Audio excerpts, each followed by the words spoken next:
Hi, this is John Maddox. I am in Southfield, Michigan right now. This is the recap from the meet that I did a week ago Saturday. Reason why you've not heard anything from me until now is because I did ask some people at the meet to videotape my attempts and to email them to me. And as of today, I have still not received any emails of any of my attempts.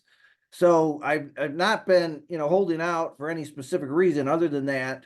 The meet did not go very well, so I ended up getting some type of an infection. I had a cut, and even 2 days before the meet on Thursday, when I saw Dennis Novelli for him to adjust my hip and do some work on that, I even mentioned it to him that I did not feel good, meaning that I felt like I had some type. I was like operating in a haze. And so now I didn't realize it on Saturday either that I had an infection. It was actually on my ear. So I had a cut and it got infected, and I didn't realize it until Monday. So I was wondering why I felt like crap. And then when I went to the meet, it was in a pole barn, and they had no air conditioning, so it was hot. I had this infection in my ear, and I just didn't feel good. So I felt horrible.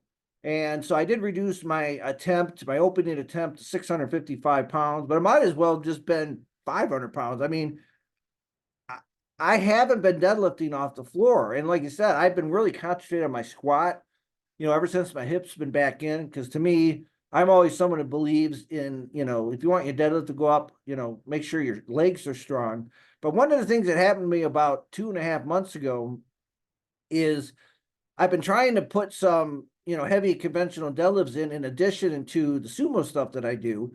And my hip, was like, I think it was 675 after doing my normal stuff that I've been doing with, with the sumo type pulling that I'm doing. And like I said, a lot of stuff I'm doing is a little like mid shin or a little higher than mid shin because I'm already squatting. So I haven't been deadlifting off the floor. I haven't deadlifted off the floor since October of 2022 when I took the break. They'll get the MRI done and stuff like that.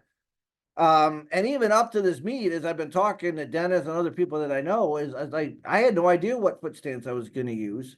So when I got to the meet, I went really wide, and it didn't feel comfortable because what happened is because I wasn't used to deadlifting off the floor, I wasn't used to the form.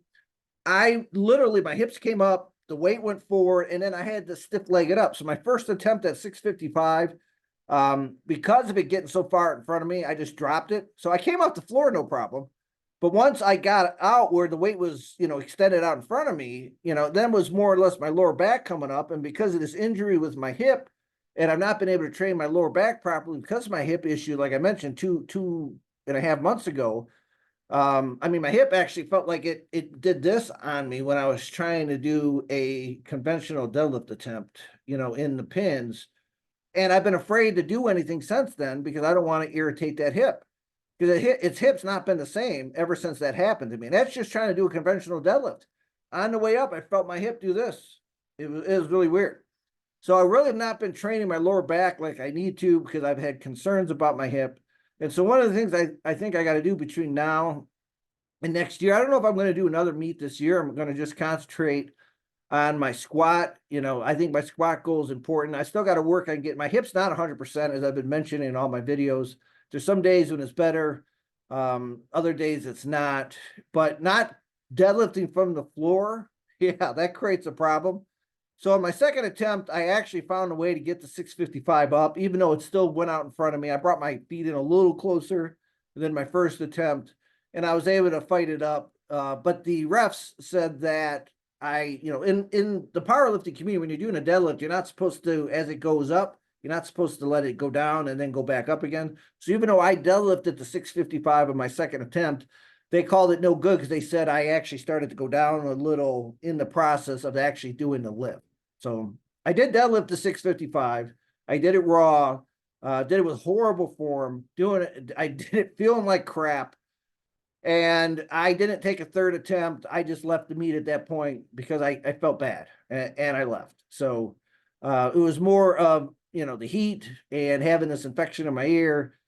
And, if I felt better, I might have found a way to do a hack deadlift. I don't know what even to call it. This is my worst deadlift attempt ever. And I was hoping to get a video of it. I was hoping somebody would send it to me. So maybe what I'll do, I'll try to Google online for the meet itself to see if I might find something. And maybe I'll address it later and post the video. So anyways, I'm getting into my normal training this upcoming week. So, took the week off before the meet, and then I took this week off after the meet. And so this next week I'll squat on Tuesday and I'll bench again on Friday, where I just get back into my normal training routine. And then we're gonna have to see what I can do on this hip. I hope it heals eventually. It was out longer than a year.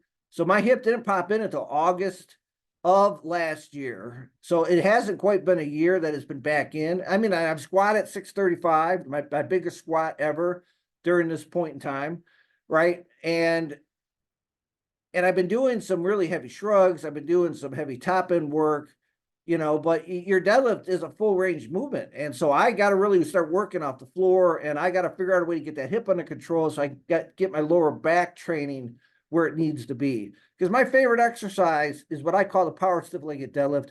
And I really have been afraid to do them because of these issues with my hip. Because when my feet are close together, that's what causes pain in my hip. The wider my legs go out, the less pain I get in my hip. But when you're really wide, you don't get the ability to really train your lower back very well. So that's why I always try to tell people the perfect assistance exercise for the sumo is the conventional deadlift. And the perfect assistance exercise for the conventional deadlift is the sumo, because they both treat and help you develop different types of muscles that help the other out.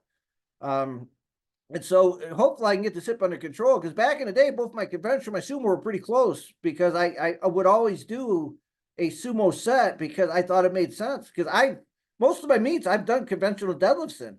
But right now, I really can't concentrate on a conventional deadlift because of this hip problem. And, I don't know if it's when my legs get to that, it just forces the hip out. But it creates a lot of issues. So anyways, there's your update from the meet. John did lock out a 655 deadlift at the age of 58 raw. And it sucked. And it looked really ugly. I wish I could have showed you the video of it. Hopefully it does eventually pop up at some point in time. Everyone, have yourself a great day.